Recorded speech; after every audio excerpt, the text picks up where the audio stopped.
endi retseptni o'rnini takrorlash kerak emas, boshqa turdagi retsept yozib beraman.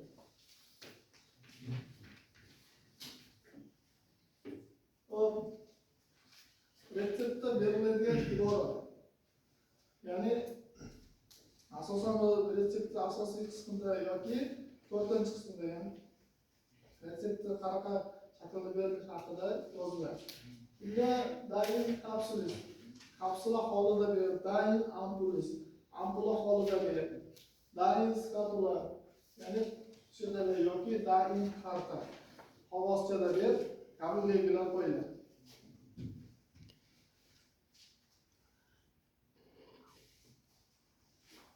Keyingi qismi, ya'ni retseptura qismimiz tugadi. Retseptura qismidan keyingisi aniqlik va mashhurlik nisbatlari. Ya'ni aniqlik nisbatlari va mashhurlik nisbatlari. Bu yerda mashhurlik nima degan? Egasi noma'lum. Bu nisbatlar qaysi so'z turkumida qo'llanadi? Fe'lda. Ya'ni fe'lning aniqlik nisbatlari yoki fe'lning mashhurlik nisbatlari. Bu asosan uchinchi shaxsga yo'naltirilgan bo'ladi.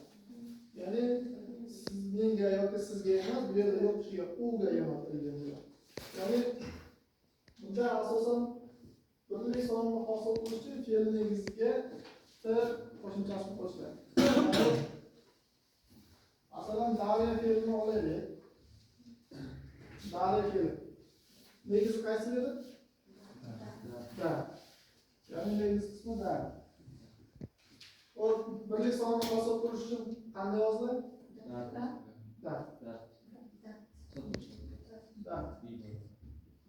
Qanday da? Nima degan bo'lyapti? Da. Bu beryapti. Ya'ni dat ma'nosini oladigansiz, u beryapti. Ko'plik sonini hosil qilish uchun fe'lning negiziga